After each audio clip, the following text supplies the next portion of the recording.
मैं बुलाना चाहूंगा कनिका को। कनिका एक बार मंच पे आए, जोरदार तालियों के साथ कनिका का स्वागत करेंगे। आप आए, बहुत बढ़िया।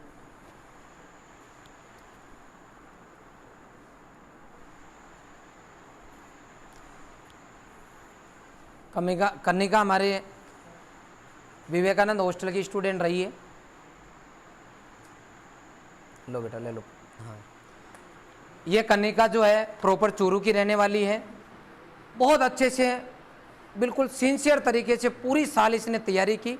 कनिका से जानते हैं क्या इसका पूरा सिस्टम शेड्यूल रहा पूरी साल का। कनिका, सबसे पहले तो आप अपना इंट्रोडक्शन दें कि आप प्रॉपर कहाँ से हैं। मैं प्रॉपर चूरू से हूँ, रतनगढ़ तहसील है, गांव बोजासर है। बहुत बढ़िया। रतनगढ़ की आप रहने वाली है। मुझे याद है महेंद्र सिंह अगर देख रहा होगा तो महेंद्र सिंह का मैंने बीच में बोलना चाहूँगा सर। महेंद्र सिंह का मैंने कल परसों मैंने स्टेटस लगाया सेलेक्टेड स्टूडेंट का, तो महेंद्र सिंह ने नीचे कमेंट किया कि सर मेरे गांव से मेरे रिश्तेदार को जितनों को भी भेजा, ऐसा कभी नहीं हुआ कि फ्रंट पेज पे नहीं आया। मतलब उनके रिलेटिव जितने भी आए फ्रंट पेज पे अपनी बुकलेट पे आए। तो वो भी चूरू का ही रहने वाला, हालांकि अभी सूरत में शिफ्ट है। तो मैं कनिका से जानना चाहूँगा, कनिका आप बताएं कि आप रोयल में कैसे पहुँचे इतनी दूर। आप चूरू से रहने वाले, लगभग 500 किलोमीटर यहाँ से। मैंने यूट्यूब पे रॉयल इंस्टीट्यूट के वीडियोस देखे थे, तो उसका स्टाफ का जो पढ़ाने का तरीका था वो काफ़ी अच्छा लगा, उसकी वजह से मुझे इसके बारे में जानकारी मिली। बहुत बढ़िया। एक बार अपने स्टाफ मेंबर्स के लिए जोरदार तालियां बजाएं। बहुत बढ़िया, बहुत बढ़िया। कनिका, आप बताएं कि जैसे आप यहाँ आए, आपने तैयारी करना शुरू की, तो आपका डेली रूटीन क्या रहता था। क्या आपने शुरुआत में एडमिशन लिया, उसके बाद में टॉपिक वाइज कंटिन्यू पढ़ाई की, या लास्ट में आपने पढ़ाई की। थोड़ा सा बच्चों को यूँ बताएं, क्योंकि मैं ये क्वेश्चन इसलिए पूछ रहा हूँ कि कई बार कुछ बच्चों के दिमाग में गलतफहमी होती है कि मैं इंटेलिजेंट हूँ और लास्ट में पढ़ के रैंक लेके आ जाऊँगा। तो आप थोड़ा सा अपना एक्चुअल बच्चों को बताएं ताकि उनको पता रहे कि एक टॉपर बनने के लिए करना क्या होता है। शेड्यूल के बारे में तो हॉस्टल के अंदर जैसे कि सर ने शेड्यूल हमारा बना रखा है, जैसे 5 बजे हमें वार्डन मैम उठाते हैं, उसके बाद में हमें कोचिंग जाना होता है, बाद में उस टाइम सारा मैनेजमेंट अपने आप ही हॉस्टल में कर रखा है। जैसा कि सर पूछ रहे हैं कि आपने पढ़ाई कैसे की, उस हिसाब से देखें तो सर हमें पहले ही बताते रहते हैं कि आपके रैंक आ जाए या फिर आपको ज़्यादा मतलब टॉप पे आ जाओ, तो आपको कभी और कॉन्फिडेंस में आना ही नहीं चाहिए, क्योंकि आपके रैंक तभी आ रहे होते हैं जब आप पढ़ रहे होते हो। एक्चुअल में आप सोचते हो कि आप सब कुछ हो, आपको सब कुछ आता है, पर ऐसा नहीं होता है। और ऐसा कोई बच्चा सोच भी लेता है तो यहाँ का स्टाफ उसको गाइड करने में बिल्कुल टाइम नहीं लगाता है, तो ऐसा कभी भी हो भी नहीं सकता है। बहुत बढ़िया।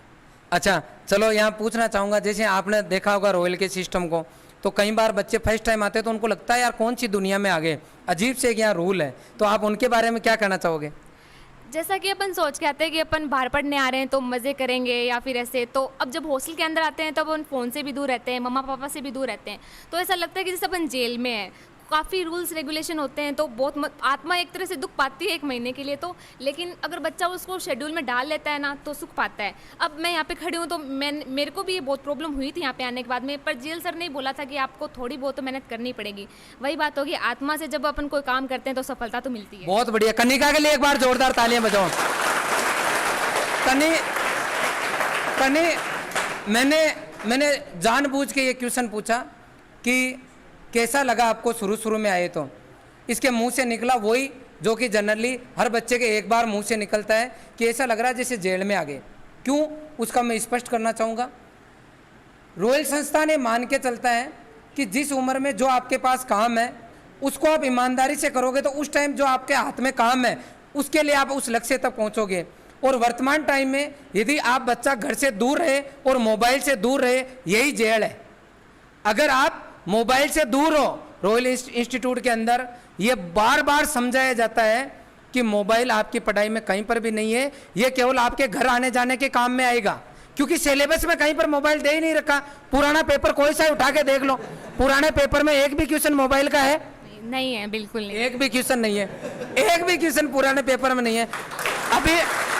अभी आईसीआर बीएचयू और जेट मैंने सीयूटी का स्पेशली अभी सिलेबस डाला, उस सिलेबस में कहीं पर एक भी लाइन है मोबाइल की? नहीं, बिल्कुल नहीं है सर, एक भी लाइन मोबाइल की नहीं है। और रॉयल इंस्टीट्यूट के अंदर बार बार कोई भी स्टाफ मेंबर्स क्यों ना हो, बार बार ये सिखाया जाता है कि मोबाइल से दूर रहना। हम यहाँ कोई स्पेशली बच्चों को काजू बादाम नहीं खिलाते, हम सिस्टम देते हैं, बच्चों को मोटिवेट करते हैं, जबरदस्त तरीके से पढ़ाते हैं। और पढ़ाने के बाद में जो बच्चा का कोचिंग के बाद का टाइम है उसमें पूरी एनर्जी बच्चे की पढ़ाई पे लगाते हैं और इतना मोटिवेट करके रखते हैं कि एक बार 5-7 दिन बच्चा अगर बिना मोबाइल रह गया तो उसको यूं लगता है कि पढ़ाई सब कुछ है और इतना आनंद आता है कि सुबह से शाम कब हो जाती है पता ही नहीं चलता। मैं कनिका का धन्यवाद दूंगा कि इसने अपने दिल की बात को आपको क्लियर बताया और उसी का नतीजा है कि ये सामने खड़ी है और सामान्य में इसकी सामान्य वर्ग के अंदर 4th रैंक आई है। अच्छा कनिका, कुछ बात अपन और कर लेते हैं। अच्छा बच्चों से चलो सवाल ले लेते हैं। कैसा आपका शेड्यूल रहा, वो यूं पूछना चाहते हैं कि जैसे कोचिंग में क्या शेड्यूल रहा और रूम पे जाके आप जब पढ़ते थे तो आपका क्या शेड्यूल रहता था? क्या आप एक दिन रोज ही केमिस्ट्री पढ़ते थे, एक दिन पूरी बायोलॉजी पढ़ते थे, ऐसा कुछ शायद वो जानना चाह रहे हैं। ऐसा तो कुछ नहीं होता था, जैसे शेड्यूल होता था, जैसे 7 बजे क्लास लगती थी हमारी तो 1 बजे तक छूटता था। उसके बाद में जितना पढ़ाया था उतना रिवाइज करते थे। जैसा कि टीचर्स भी बोलते हैं जितना आपको करवाया होता है तो आपको डीपीपी एक्सरसाइज सब कुछ सॉल्व करनी होती है, तो उस हिसाब से शेड्यूल बना रहता था। बहुत बढ़िया। कुल मिला के हम बार बार मैं बच्चों को बोलता रहता हूँ कि यदि आपको अच्छी रैंक लानी है, आपके 10th में कितने परसेंट है डजेंट मैटर, आप 2nd डिवीजन हो डजेंट मैटर, आप एक बार फेल हो गए कोई टेंशन मत लो। रॉयल इंस्टीट्यूट के अंदर इतना गजब स्टाफ है कि आपको कुछ भी अगर नहीं आ रहा तो हर एक चीज आपके समझ में आएगी। पूरी चीज समझाने के बाद में यहाँ एक ही बात बार बार कहा जाता है, एक ही बार बताई जाती है कि कभी भी कर्जा लेके नहीं सोना है। मतलब रोज का पढ़ाया हुआ आपको रोज पढ़ना है और उसी का नतीजा है कि सामान्य एक बच्चा जो कि अपनी गली में मोहल्ले में हो सकता है लोगों की नज़र में कमजोर हो लेकिन वो बेहतरीन रैंक लेके आता है। मैं आपसे जानना चाहूँगा, क्या क्लास के अंदर हमेशा ये ध्यान रखा जाता है कि टॉपर्स पे ध्यान दो या एक सामान्य रूप से हर एक बच्चे पे ध्यान दिया जाता है? या एक विशेष पॉइंट बच्चों के क्लियर करो क्योंकि सब बच्चे टॉपर नहीं होते। क्लास में कौन टॉपर है कौन कमज़ोर है इस बात पे टीचर्स बिल्कुल ध्यान नहीं रखते हैं। टीचर्स के लिए सब एक होते हैं और जैसा कि कुछ पढ़ा रहे होते हैं तो टीचर्स जो कमज़ोर होते हैं उन पे ज़्यादा ध्यान रखते हैं, क्योंकि ऐसा होता है कि टॉपर्स को तो सारी चीज़ समझ में आ रही होती है, उसका भी ध्यान रखते हैं, पर विशेष ध्यान उन बच्चों पर दिया जाता है जो कुछ कर सकते हैं। क्योंकि यहाँ का स्टाफ की एक स्पेशलिटी है, वो बच्चों को देख के समझ लेते हैं कि वो किस हद तक परफॉर्म कर सकता है। तो उनको ऐसा लगता है कि वो परफॉर्म कर सकता है तो उसको गाइड भी उसी टाइम पर वो करते हैं। बहुत बढ़िया। मैं चाहूँगा सभी बच्चों से एक बार स्टाफ मेंबर्स के लिए जोरदार तालियां बजाएं। बहुत बढ़िया, बहुत बढ़िया। मतलब ये पूरा टीम वर्क है। बच्ची ने देखो कितनी बड़ी बात बोली है कि यहाँ के टीचर्स बहुत ध्यान रखते हैं। ये काम नहीं है कि क्लास लेट चले गए, वो ये ध्यान रखते हैं कि ये बच्चा यहाँ पे ऊपर नीचे हो रहा है, इसको तुरंत गाइड करना। और एक पॉइंट तो मैं भूल ही गया, इसने ये बोला कि यहाँ विशेष ध्यान दिया जाता है कि टेस्ट में टॉप रैंक आ रही है ना तो पंख नहीं लगाना है। आपकी टॉप रैंक इसलिए आ रही है क्योंकि आप इतने दिन पढ़ रहे थे और जैसे पढ़ना छोड़ दोगे तुरंत नीचे आ जाओगे। इसलिए कनिका, कुल मिला के आप फुली यहाँ सेटिस्फाइड रहे? Yes sir. अच्छा, कई बार क्योंकि स्पेशली गर्ल्स को कोई बाहर ही नहीं निकालते और कुछ पर्टिकुलर समाज तो ऐसे हैं जहाँ बहुत कम बच्चे बाहर निकलते हैं। आप यहाँ आए तो जैसे आपके मम्मी पापा को यूँ डर भी रहा होगा या जब छोड़ के गए तब भी कई दिनों तक टेंशन रही होगी। और भी पेरेंट्स होंगे, बहुत सारे जूनियर्स होंगे आपके जो आना चाहते हैं, उदयपुर आना चाहते हैं, बाहर घर से दूर निकल के पढ़ना चाहते हैं। उनको आप स्पेशली रॉयल के बारे में क्या कहना चाहोगे इस पॉइंट को लेकर? क्योंकि गर्ल्स को लेकर वास्तव में टेंशन होती है, तो आप बताओ यहाँ के बारे में। जब पहली बार सोचा था कि उदयपुर आने का है तो मम्मा पापा को भी बहुत टेंशन हुई थी कि भाई कैसे रहेंगे।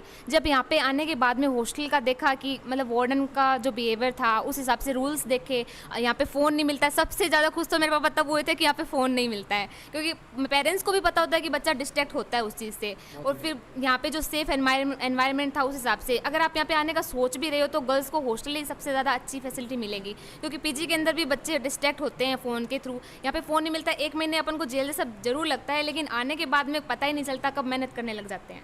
बहुत बढ़िया, बहुत बढ़िया। लास्ट में मैं एक इतना पूछना चाहूँगा कि जो बच्चे हैं जो इन फ्यूचर जिनका सपना ही जेट है, हालांकि मैं तो जेट के सपना जो बच्चे रखते हैं उनके पक्ष में नहीं हूँ, क्योंकि मैं ये चाहता हूँ कि ICR और BHU में टॉप जगह जाए। और एग्रीकल्चर में सामान्य परिवार के बच्चे अगर 36,000 रुपये सरकार दे रही है तो क्यों ना, क्या सर लेना नहीं चाहिए बच्चों को? बिल्कुल लेना चाहिए। तो आप मुझे ये बताएं कि आप जो बच्चे जूनियर्स हैं उनको क्या कहना चाहोगे? जैसे कि जेट में अपन को राजस्थान लेवल की कॉलेज मिलती है, लेकिन जब अपने सपने बड़े होते हैं, आप राजस्थान लेवल के सपने देखना पसंद करोगे कि इंडिया के लेवल के? जो फैसिलिटी अपन को इंडिया के बाहर मिल सकती है वो राजस्थान के अंदर नहीं मिल सकती। और जैसे कि आप जानते हो एग्रीकल्चर की जो फील्ड है वो इतनी डेवलप भी नहीं है, तो अपने में जो हुनर है वो अपन इंडिया लेवल पर डेवलप करें, वो सबसे अच्छी, उससे अच्छी बड़ी बात हो भी कह सकती है। चलो, कनिका बहुत अच्छे जवाब दे रही है। मेरी इच्छा हो रही है कि आप इन फ्यूचर, जैसे आपने एग्रीकल्चर ले ली, तो इन फ्यूचर आप क्या बनना चाहते हैं? एम क्या आपका? एम मेरा साइंटिस्ट बनने का है। बहुत बढ़िया, एक बार जोरदार तालियों के साथ। बहुत बढ़िया, बहुत बढ़िया। हाँ। हमारे दिल से इच्छा है, मैं आपको बताना चाहूँगा 2016 बैच का हमारा अशोक सिंह, जो 2016-22 कितने 5 साल हुई है मुश्किल से, 5 साल के अंदर बच्चा पढ़ के सबसे पहले वो बच्चा बीएससी बीकानेर से करता है, क्रैश कोर्स में सेलेक्ट होके आईआरआई बच्चा वो जाता है। उसके बाद में ऑल राजस्थान आरपीएससी फाइट करके, जब रिजल्ट नहीं आया था इसका एओ का, तब मैंने उसको पूछा था कि तेरा इंटरव्यू कैसे गया, कि सर मेरा इंटरव्यू ज़बरदस्त गया और पेपर तो इतना ज़बरदस्त हुआ कि अगर मुझे 2 नंबर भी देंगे ना तो ईश्वर का पूरा आशीर्वाद रहा तो पहली रैंक मेरी रहेगी। एओ के अंदर पूरे राजस्थान के अंदर बच्चे की फर्स्ट रैंक रही, और अभी एसीएफ के अंदर बच्चे की बहुत बेहतरीन रैंक के साथ अभी बच्चा एसीएफ बना है। एक तरीके से आरएस लेवल की पोस्ट है। अशोक सिंह के लिए एक बार जोरदार तालियां बजाएं। मैंने उसको प्रोग्राम में भी बुलाया था, तो मैं ये बताना चाहता हूँ, यहाँ से सभी बच्चों को बताना चाहता हूँ, अशोक सिंह हमारा एक बाड़मेर का बच्चा है। जैसे बाड़मेर का नाम आता है आपके दिमाग में रेगिस्तान आता है, और ज़्यादातर की स्थिति वास्तव में ज़्यादा अच्छी उधर अगर अपना आर्थिक दृष्टि से देखें तो नहीं है। लेकिन आज आप अशोक सिंह को देखो, उसके मन में थी, मैंने पता किया कि जब वो बीएससी कर रहा था तो बीकानेर में उसका क्या शेड्यूल था। उसके साथ के बच्चे बताते थे कि सर बहुत मेहनत करता था, बहुत पॉजिटिव लड़का था, अच्छी मेहनत की, आईआरआई गई। आज देखो 6 साल के अंदर जिसको कोई नहीं जानता था, आज अशोक सिंह के पास गवर्नमेंट की तरफ से उसको अच्छी सैलरी मिल रही है, प्लस पूरे गांव के अंदर, पूरे बाड़मेर के अंदर, पूरे राजस्थान के अंदर वो एक बच्चा दूसरे बच्चों के लिए मोटिवेशन का काम कर रहा है। मैं और कह दूं आपको, पढ़ाई एक ऐसी चीज़ है, शिक्षा एक ऐसी चीज़ है जो आपको इज्जत और पैसा सबसे ज़्यादा और सबसे जल्दी देती है। इसलिए आप कोई से भी घर से क्यों ना हो, मैं इतना कहना चाहूँगा, आप ईमानदारी से पढ़ना, आपको कोई नहीं रोक सकता। कनिका, हम चाहेंगे कि जो आपके सपने वो पूरे हो, और जल्द जो बच्चे बेहतरीन रैंक लेके आ रहे हैं, जब आईसीआर का रिजल्ट आएगा तब हम आपको आपके पेरेंट्स के साथ में बुलाएंगे। मैं धन्यवाद दूंगा हमारे पूरे पेरेंट्स को जिन्होंने इस संस्थान पे विश्वास किया, और स्पेशली गर्ल्स को इस रॉयल संस्थान में चूरू से इतनी दूर भेजा।